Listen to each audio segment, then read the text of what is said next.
I knew that if I were in New York, I wouldn't have sat down. And it didn't really give me a lot of time to introspect internally. Real introspection comes with isolation. You really have to sit with yourself. You have to be alone for a period of time. You have to build in private.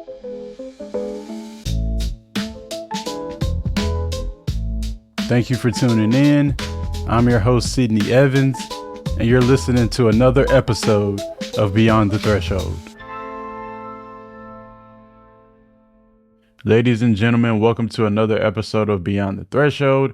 For those who weren't listening at the top, I'm your host, Sidney Evans, an award-winning audio editor and producer. For those of you who don't know, on this show, I interview Black men and women working in media, highlighting the lessons and experiences it takes to achieve success in the field. And we have another amazing guest in store for today. And you know, I like to give my little spiel about how I was able to get them on the show. Me and this young lady have been following each other on social media for some time. And I think she's a great example of someone who has built a career for herself in the more traditional landscape of media. She has used the leverage from her career and branded herself in these more modern ways of media, in the forms of content creation and all the things that fall under that umbrella. So we're going to get both sides of the story. We're going to jump right into it. But to give a little bit of a background on her, she's a Chicago native and graduate of the University of Southern Illinois, Carbondale, and is currently a lifestyle reporter at KMBC News in Kansas City. She previously was an assignment editor at News 12 Brooklyn and general assignment reporter at Bronxnet Community Television. Throughout her career, she has interviewed notable celebrities, including Tyler Perry, Reese Witherspoon, Phylicia Rashad, Brandy, Keke Palmer, and Anne Hathaway, amongst others. So without further ado, I'd like to introduce today's guest, Dorissa White. Welcome to the show, Dorissa. Thank you. Thank you. I mentioned a few things about you and mentioned that I like to just kind of jump in there and hear more about your story. So can you just share more about your background? What was the inspiration that you discovered to pursue the path that you're on now? Yeah. Well, I knew that I wanted to be a reporter from like when I was a little girl. I actually think I just recently shared a little video of myself when I was like, I think I was 7 years old, and I was at just a family cookout, and I was pretending like I was, a reporter. But pretty much I've always wanted to be a reporter. I mean, I remember seeing Oprah when I was a little girl, and I just like fell in love with her presence because she had a majority white audience, and here this Black woman was who was just so poised. And, to me, it appeared confident. She was articulate. She was just such a force. And I was like, that's what I want to do. I mean, I didn't even know what it was called at the time because I was so young. I was so little, but that was my earliest memory of wanting to do something in television. And so because I had this like early memory of that, it kind of just guided me through life. When I got into high school, I joined the journalism team. And from there, when I graduated high school, I became a comms major at SIU. So there's been like so many different things. And I really believe that one thing that I believe is our path is already written for us. We just kind of have to these little like guiding lights, like joining the journalism team and, becoming a comm major, different things like that. So that's kind of what got me started.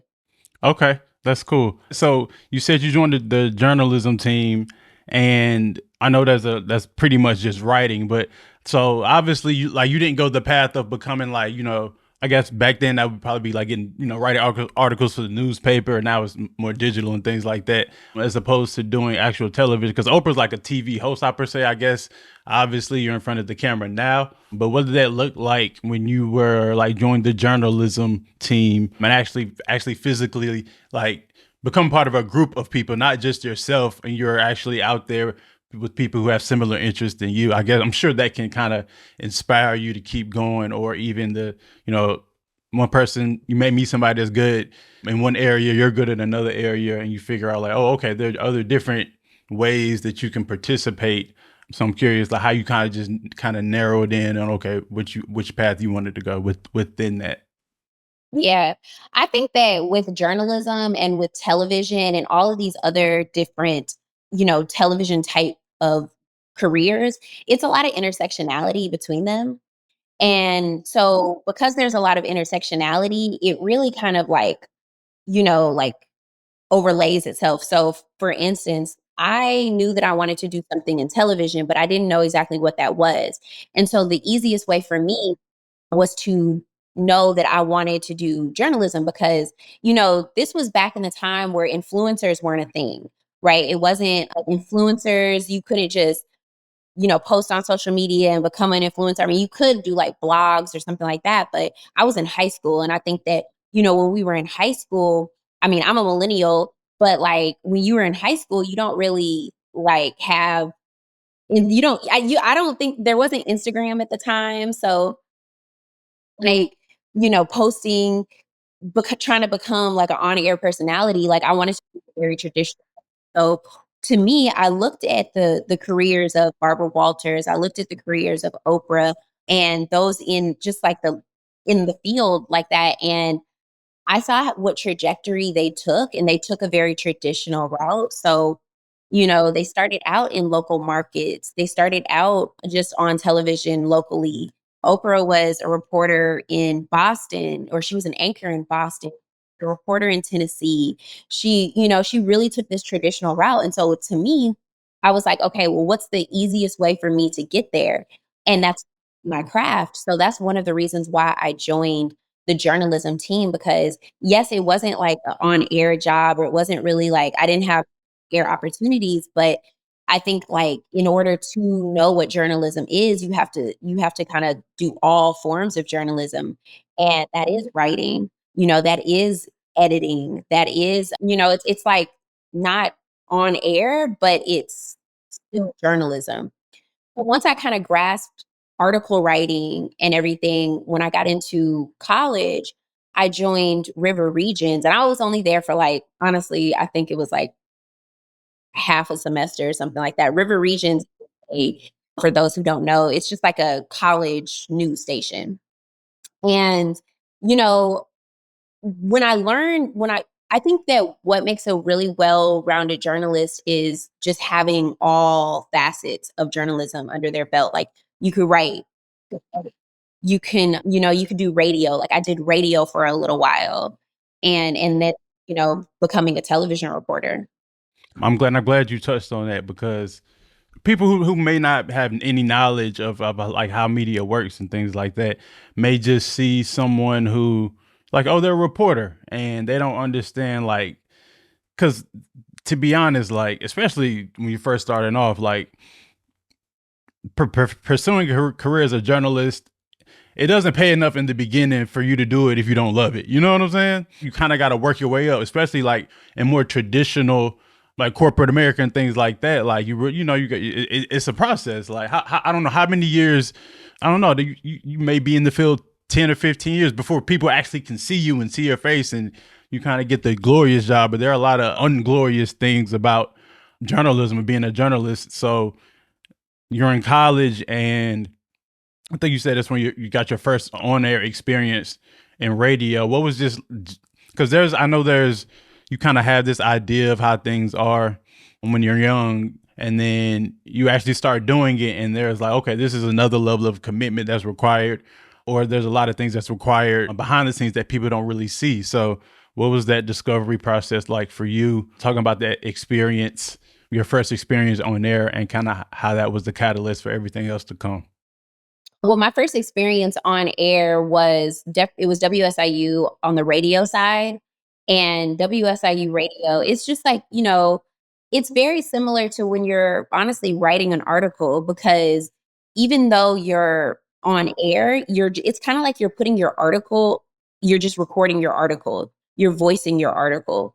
So I would go out events in Southern Illinois, and I would report on these events, write the article, and then I would send it to my editor for approval, and then I would get on air with it. So it was fun to me. I really wanted to I stayed at WSIU for maybe like 2 months, And this was after I graduated. No, it wasn't after I graduated. It was Yes, it was after I graduated. It was after I graduated.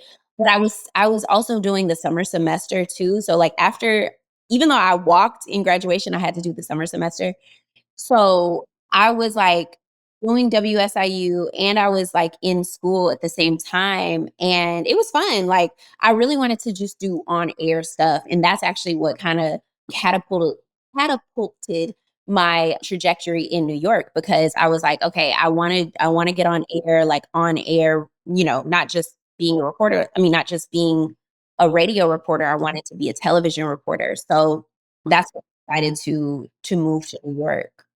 Yeah, moving from Illinois to New York, that's a bold move, and so sometimes that's what's required. But can you just talk about, like, I guess getting there?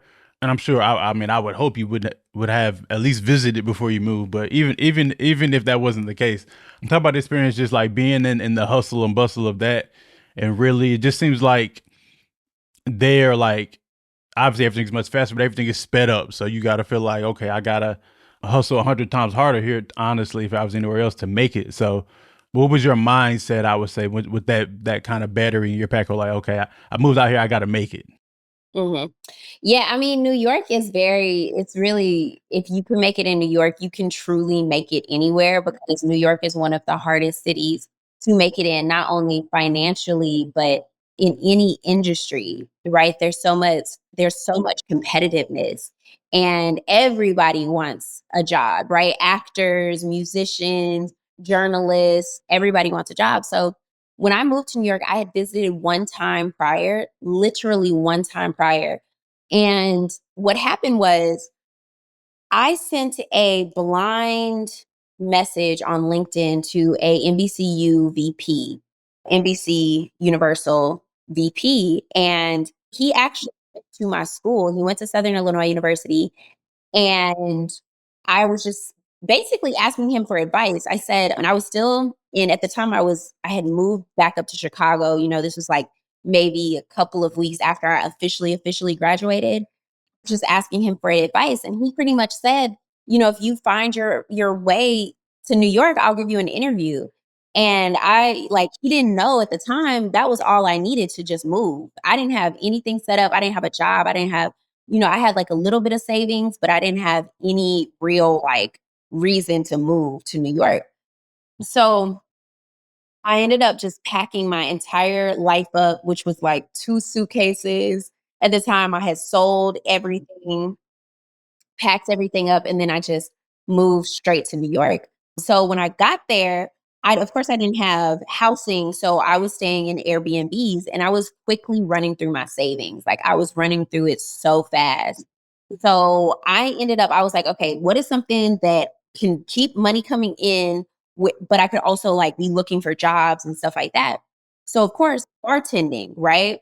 So I was like, okay, yeah, bartend. So I ended up like one day, I never forget this, like, I was like, "Okay, I'm just gonna look so cute. I'm just gonna, like, put on some makeup, I'm gonna put a cute outfit, and I'm gonna go to downtown Brooklyn, and I'm just gonna pass out my resume," because I had some serving experience in college, and so it was this restaurant that ended up, or it wasn't a restaurant, it was, like, kinda like a bar. They ended up hiring me in downtown Brooklyn, and it was, like, a French restaurant or whatever, and that's where I was working. So, I was getting tips. I was able to like keep money coming in and everything while I was like, you know, looking for work. And this was so crazy. I so maybe it was like my second week working there. These two producers from CNN ended up walking into that bar and they were on a lunch break, or I don't know exactly if they were on a lunch break or if they were just, like off for the day or whatever, but they were a couple. And they asked me, they were like, "Oh, we heard you say you were from Chicago." They were like, "What are you doing in New York? Are you?" And I was like, "Oh, I just graduated. I really want to be a reporter in New York." And they were like, "Oh, okay. So where else are you working?" And I was like, "Nowhere. Like this is my only job right now." And they from right there, they told me, they were like, "We actually work at CNN." And I was like, "Oh my God." Like, so I wasn't even thinking about them like trying to get me a job. I was thinking about maybe I can network with them or maybe they could just give me some advice. But by the end of the conversation, they had told me, they were like, we can't get you in at CNN. And the reason why is because you don't have a lot of experience. Cause I had only WSIU. That's it.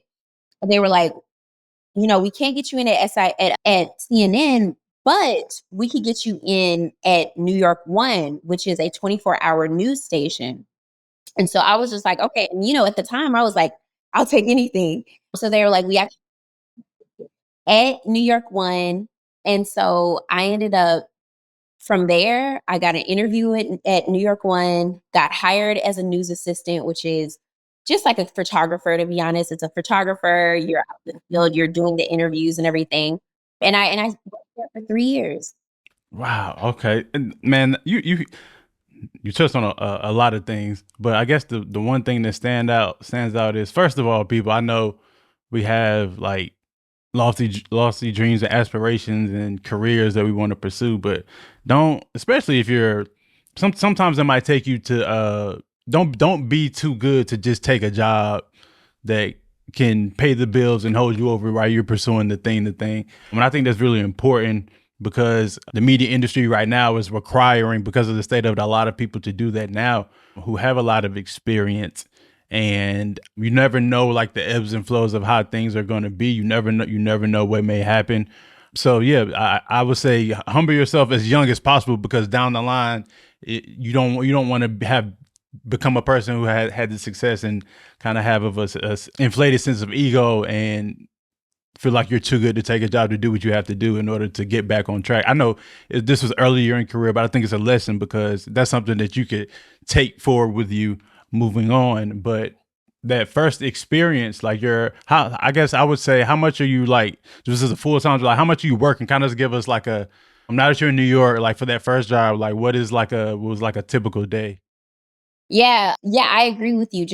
I just wanted to kind of touch on that. I absolutely agree with you. I think a lot of people, they have this like, okay, I don't want to take this job because it's going to send me backwards, right? There is no backwards. And there's also no forwards. It's just you. It is just you versus you. It's your own path.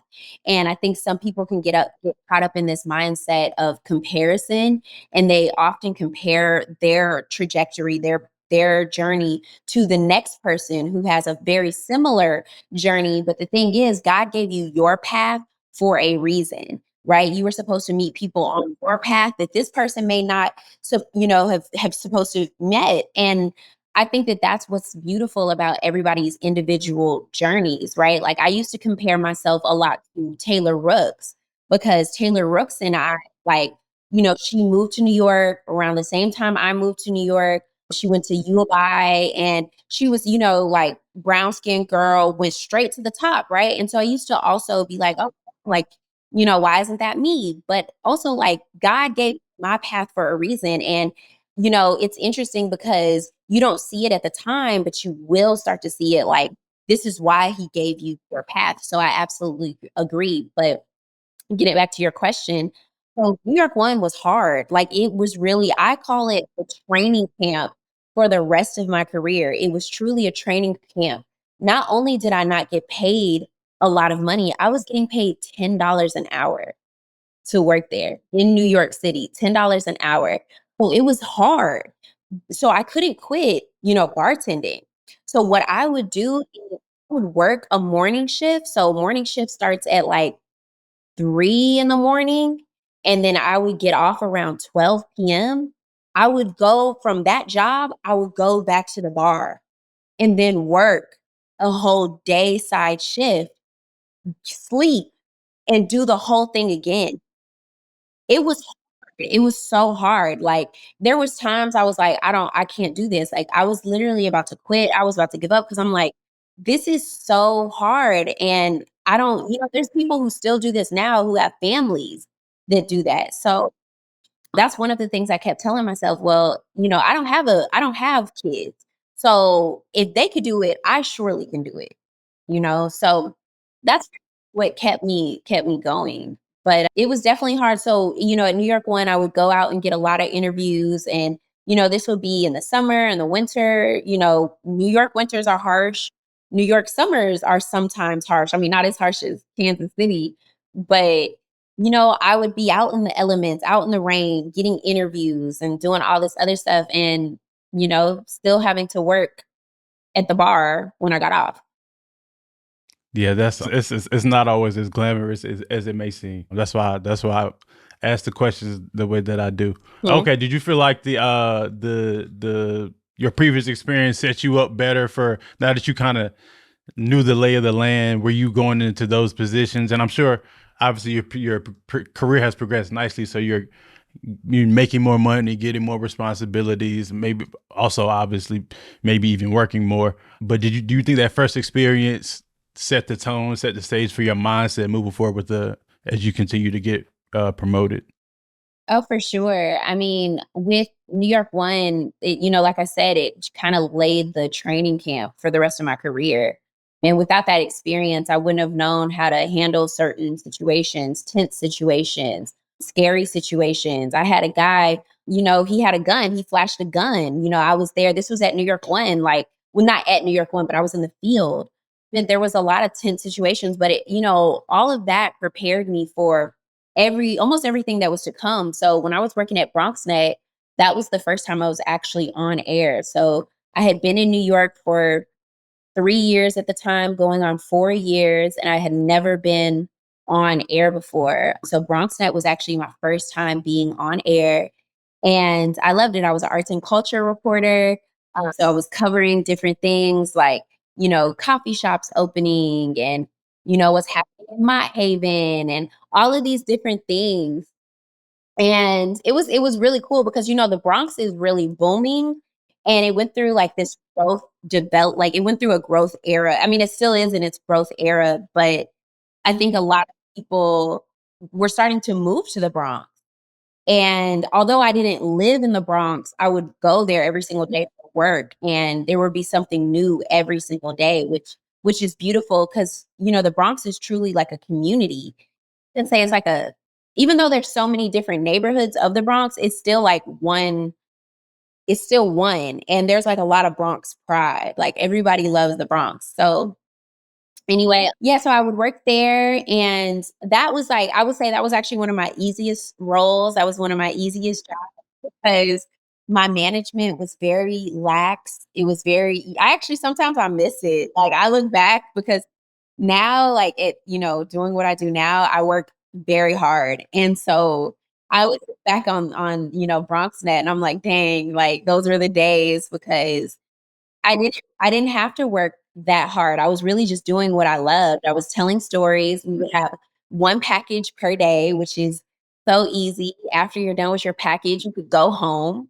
And it was great. It was great. I was managing other reporters. So it was a really interesting experience. And the only reason that I left that is because I think that internally we all know when we're supposed to evolve. Whether we whether we're super conscious of it or not, we all know when it's time to move on and grow. And again, what I believe is that all of our lives have already been written. I think that creation is already finished. So we are just really like we're just taking steps to get to the final point in our life, if that makes sense. So I knew that it was time to evolve, like BronxNet was easy, but I was kind of getting complacent. I was getting complacent and learning as much because I had reached like a peak there. And, some people will reach a peak at a job and they'll be like, okay, and they won't listen to their soul's evolution. They'll be like, okay, well, you know what? I'm just going to stay here forever or stay here because it's comfortable. But really, like, we're doing life to experience. And so a part of that experience is moving on. So I knew that it was time to move on. So that's when I started working at News 12, Brooklyn, Bronx. And I I knew the management there just because when you are working in the Bronx, it's so like a lot of news stations just you know, kind of overlap, if that makes sense. Like everybody knows who you are because you're on air, you're at the scenes, have like a social media presence or somewhat. So the manager there, she ended up reaching out to me and she said that they had an open freelance position.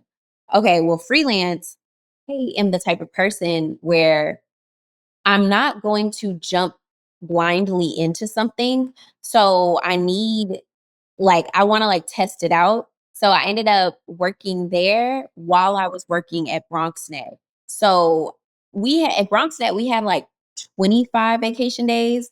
I ran through all those vacation days working at News 12 Bronx, Brooklyn. And yeah, and then so it came a time where I had to choose, do I wanna do this full time? Do I wanna work at News 12 Bronx full time, or do I only wanna work at Bronxnet? And that's I kinda had to make a choice, and I decided not to do either. Okay. Well, and how'd you come to that conclusion? I just wanted to be out of news. I wanted to see what another side of news was, you know what I mean? I knew that I had to make a decision. I was doing freelance red carpets, I was doing entertainment news, I was working at Rock the Bells with, LL Cool J and all of that, but I was like, I had never worked anywhere else other than news since I started my career. That was the only thing I was working was WSIU, New York One, Bronxnet, News 12.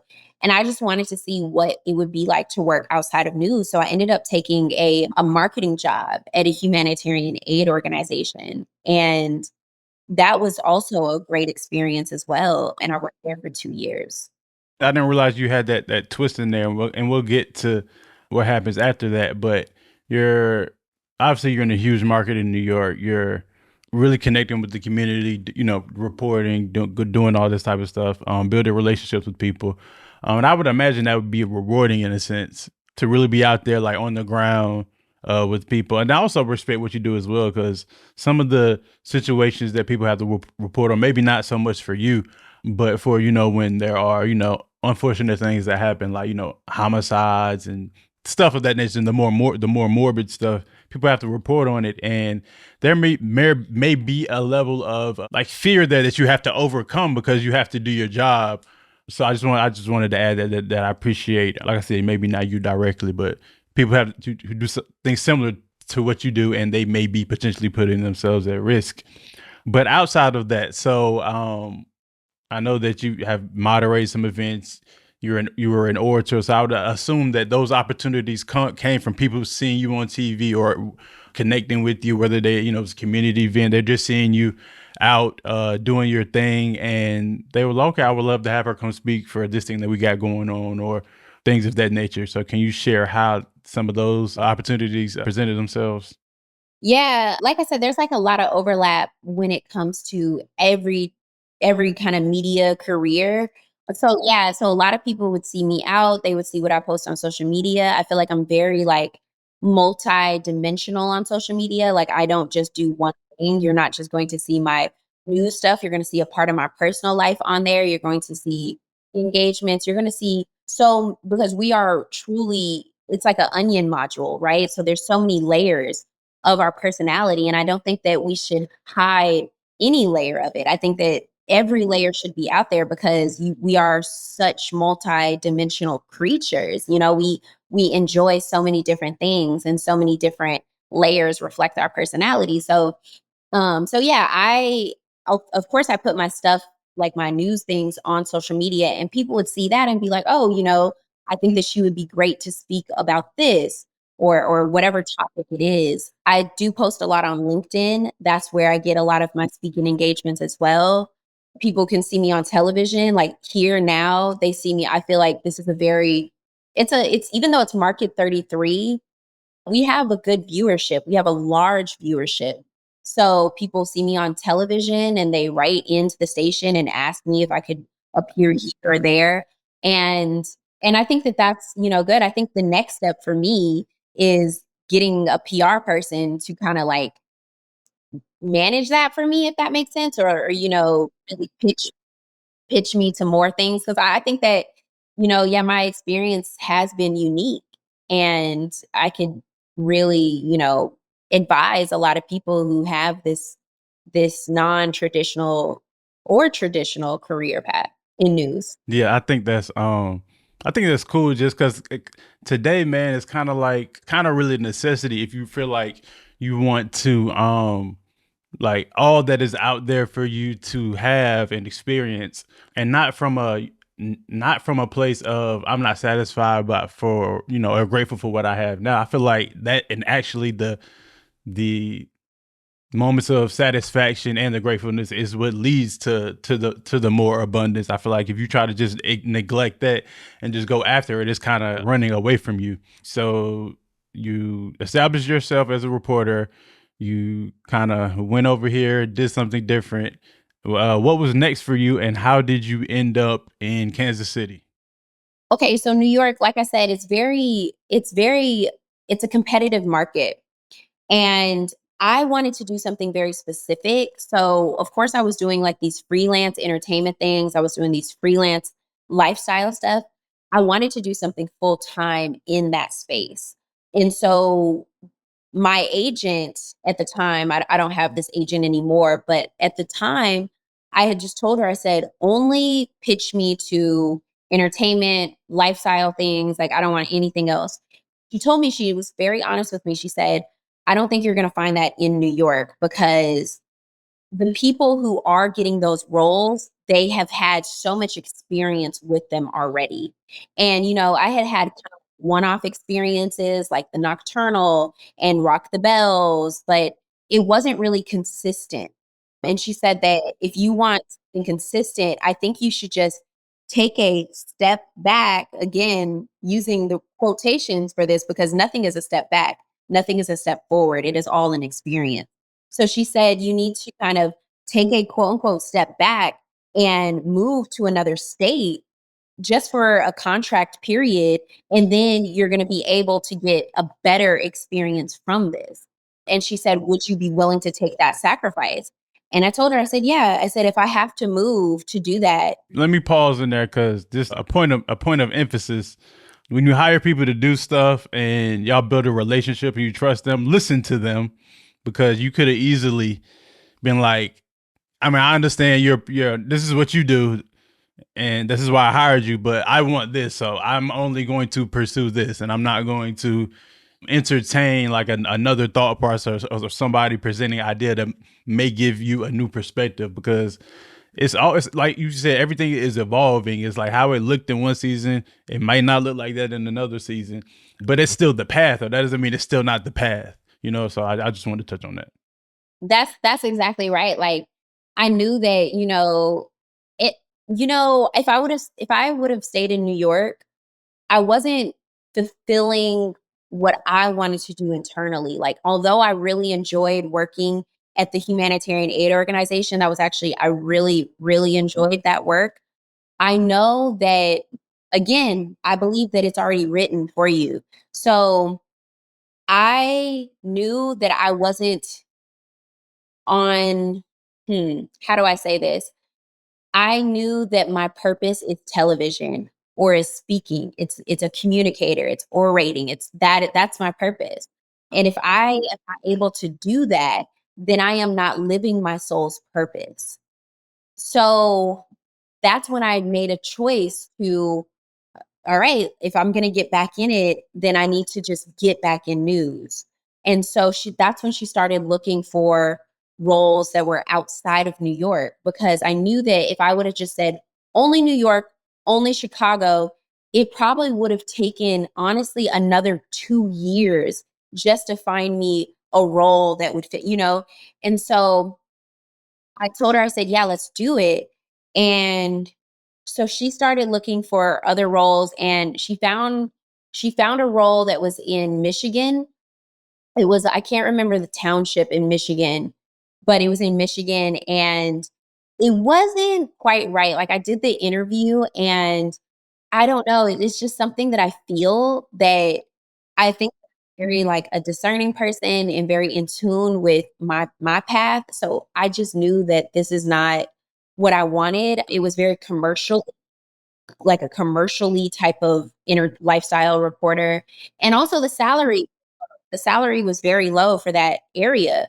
And although it was Michigan, I'm sure I could have just drove back to Chicago if I wanted to and everything. I was like, I'm not just going to take anything. So I turned that one down. And then She put feelers out for some more, but the one that really like was super interested was where I am now, KMBC 9 News. They were looking for just a reporter to do fun lifestyle things. That's how they pitched the job, at least, to do fun lifestyle reporting in throughout the shows. And I said, yeah, let's do it. So I ended up doing the first interview and they really liked me and they flew me out from New York to Kansas City. And I'm not gonna lie, like, I'm gonna be so transparent. When I am a city girl, I'm from Chicago, Illinois. I moved to New York. Like, I've lived in two big cities. The city didn't vibe with me, right? But I also knew when you take a sacrifice comes with discomfort, or it wouldn't be a sacrifice. If you're saying like, okay, I'm going to sacrifice this, you have to go through a period of discomfort in order to get you further. Like the people who, let's just say, using this for an example, if you're taking a financial sacrifice in order to pay down debt, you're going to be uncomfortable for 2, 3 years, but it's going to put you 10 years ahead. So it's not gonna look good. It's not gonna be fun. It's not gonna so yeah, I knew instantly. I was like, this is not my vibe. I'm a very fast-paced girl. But I was like, I'm ready. I'm prepared. I've already prayed about it. So I said, let's do it. And they ended up offering me a contract in October, and I told them that I would sign it end of December, early January, and I did. So, yeah, end of December 2023. Okay, so it's almost been 2 years, going on 2 years since you've been signed that contract. Okay, cool. And yeah, well, just very briefly, what have you gotten out of your experience so far being there? Just curious. So, yeah. No, that's a great question. That's a really great question. I think that you get so much out of an experience, not just in terms of your career, you get so much in terms of emotional, spiritual growth, everything. So when I first moved here, of course, again, it was very slow moving. It was very the pace. I didn't really like the pace. There's not a lot of things to do here compared to New York or Chicago. But I knew that if I were in New York, I wouldn't have sat down, if that makes sense. Like, I was constantly on the go in New York, and it didn't really give me a lot of time to introspect internally. And real introspection comes with isolation. In order for you to face yourself, you have to be alone. You have to be alone because real introspection is not going to come just from, oh, okay, this is what I'm going to do. And you really have to sit with yourself. You have to be alone for a period of time. You have to build in private. And so that's what Kansas City has taught me is that I just needed this has been almost like a reset for me in so many ways. This has been a reset, not only is in terms of my career, because I'm like more laser focused in what I want to do next, but also like emotionally. I've gone through some very emotional things here in Kansas City. And I think if I were in New York, I would have just, moved on fast. You don't want to feel pain. So, but when you're by yourself, you have no choice but to face that pain. Right. That's true. And I'm the piece you said about the sacrifice, like you said, if it made you feel good all the time, or if it didn't make you uncomfortable, it wouldn't be a sacrifice. But this experience, I'm sure, will set you up moving forward for like, okay, this is how I know how to manage myself. The habits I'm developing now I'm going to carry with me for the rest of my life. So I think that's important. So I did want to make sure I touched on this part because I definitely promised it at the beginning of the episode. But you shared your experience in the more traditional sense as far as your career. But how have you been able to basically use everything that's available to us as far as the internet to brand yourself, whether it's doing social media content. I mean, I'm not sure you obviously you'll share what's specific to you, but for other people, it could be YouTube, it could be vlogging. There's a whole spectrum of things that fall under the content umbrella, which ultimately is done for the purposes of branding and building awareness about yourself. How have you been able to utilize that, and how have you been able to do it in a healthy manner? Because I know some people can get obsessed with it, or they're so focused on it that they don't take for that time for themselves, for that silence that you said that is needed in order for you to become the best version of yourself. Yeah, I mean, one of the things that I do often is just get off of social media, like completely remove the apps from my phone.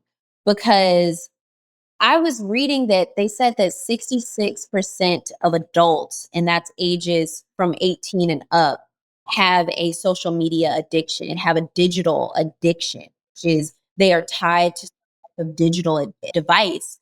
And it's so easy in the morning to reach for your phone and to kind of get that dopamine hit of you getting all these notifications. And especially my videos on, no matter where I post, they do go up.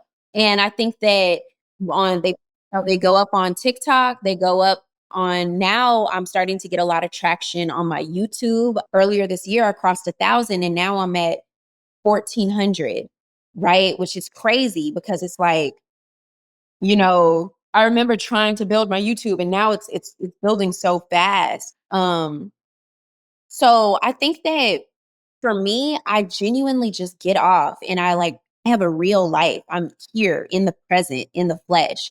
And my social media stuff it is a reflection of me because I'm posting it, but it is not consuming me. And I don't have to be consumed by it either. I can say a message, I could, like I'm doing a video today, right? Like I could put a message out there and I can completely detach for a while.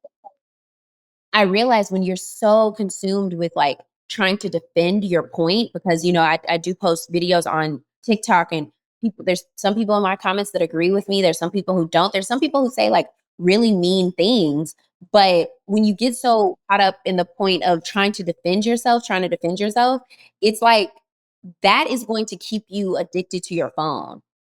I don't care. I said what I said. I'm getting to the point where it's like, when I say something, when I post something, I'm gonna stand by it. That's it. I don't have to engage. I don't have to argue in the comments and try to convince someone of everybody's gonna have an opinion. So that's one thing that I do. Oh, and another thing too is I don't engage with negativity. Like that's another thing. Like I think engaging with negativity just brings who I am down, brings your aura down, clouds your aura. So I just delete, block, keep going. I'm not gonna argue with them. I'm not gonna give them any attention or energy.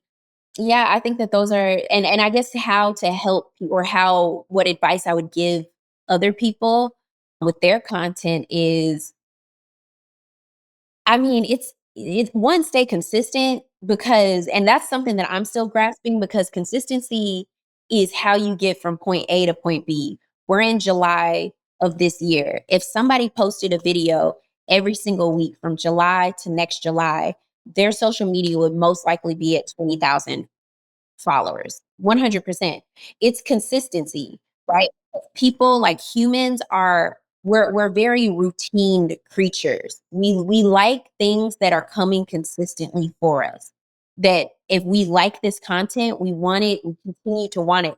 I haven't posted a YouTube video in maybe 2 months. And this girl messaged me and she said, "Hey, I just want to see your next YouTube video. When are you gonna?" That was all the confirmation was to be more consistent, because people are watching, whether you get 100 views, whether you get 50 views, whether you get 1,000, 5,000. People are watching. People are watching. And I would say, like, don't let the, because you're not hitting this amount of views or followers or subscribers, let that defer you from the process because it was put on your heart for a reason. If you want to do this, if you want to blog, if you want to do a podcast, or if you want to do TikTok or whatever, continue doing it because you enjoy doing it, not because you're trying to go viral, not because you're trying to, get a viral moment or anything like that. It's going to come organically because, like I've been saying, it's already written. Everything that has been placed on your heart to do for a reason, and it is just pushing you further. Yes, it seems like you're very much believe in that, like obviously the not engaging with negativity. That's a big thing. Posting and, like you said, detaching. Like, obviously it takes time to, maybe come up with an idea and film it and edit it. But I think, like you said, the key point is once you do that, you having the ability to remain detached is I think is the key thing that allows for you to really experience life like it's actually supposed to be experienced. So you've been super like honest about, your experience, the ups, the downs, what a lot of things people don't actually know. So I'm glad you could bring light to those. For the last segment of the show, just like to end things on a much more light, fun note, kind of get an idea of your taste and the soundtracks to your life. What's your favorite album? A lot of times people do a list, so just feel free to share how you want to share. Okay, so I saw that and I was like, you know what? I'm going to look because I didn't really have time. But I think my favorite album would be The Writings on the Wall by Destiny's Child. I love Destiny's Child, and I like the old Destiny's Child too. But it just made you feel so good. Like, that was like real music. That was, say my name, say my name. That was the thing that just made you wanna sing along and everything, so I would definitely say Writings on the Wall. And then you said there's like make a list?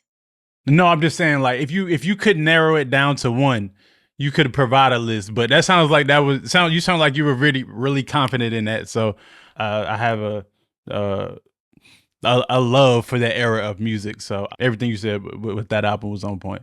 All right, next, favorite music producer. Ooh, favorite music producer. I think this is gonna be so controversial, so I'm not even gonna say my initial choice. Yeah, say no more. I think y'all know who I'm talking about already. I hate to say it though, but he wrote I think he produced Writings on the Wall.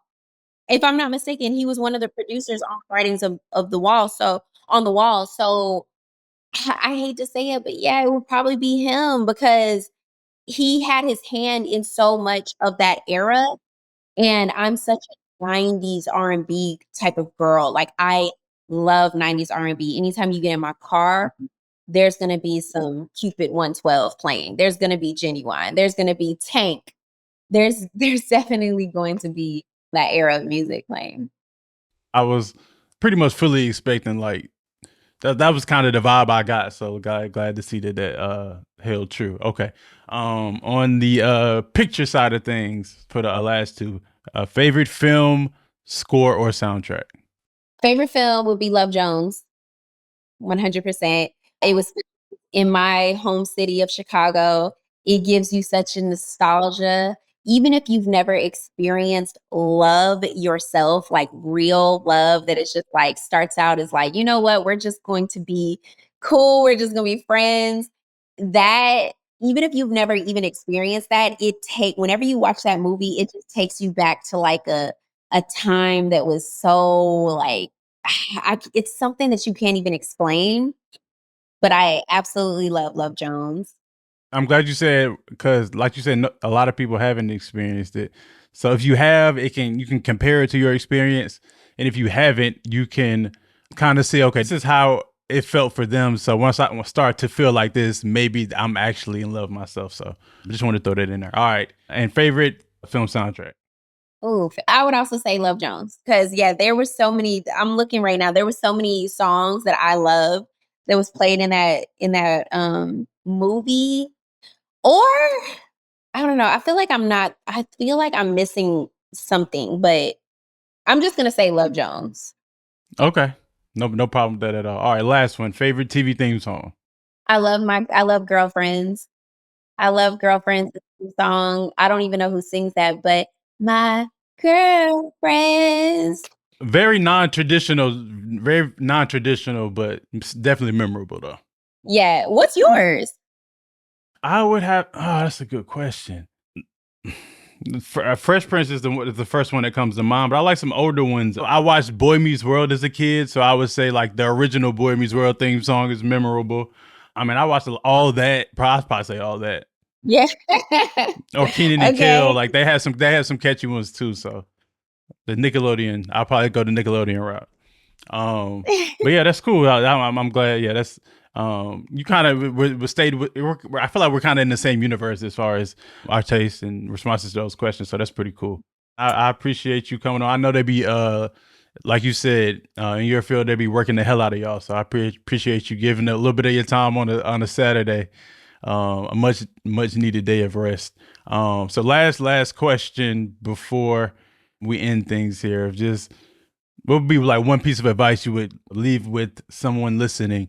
No matter what, I guess universal advice, no matter what their passion is or what career they decide to pursue. What's just a thing that you think they can just always carry with them? I think that the number one thing that's coming to me right now is just if you don't know God, definitely find God. Definitely find God. And I know that that's like not really talked about in this world today because there's so many universe and different things and I'm not trying to, shame that type of spirituality, but really like discovering Jesus, discovering God, like getting to know God, getting to know Jesus is going to propel your life forward in ways that you would not have imagined. Every single situation, even if it feels like it hurts you, when you know God, you understand that this situation was for a reason. Even if you can't see that in the midst of it, it is always for a reason. And you have to really be in tune and in touch with the Lord to really understand that. Because if you're not, you're just going to think that things are just happening to you because they just happen to you. And that's not the case. This is a very orderly world that we live in, whether people know it or not, but this is a very orderly world. And if you are trying to become successful, if you're trying to get, money or whatever the case is, the way you do that is by forming a relationship with God 100%, because God is always going to order your steps because this is an orderly world. And so, that was be my piece of advice for them.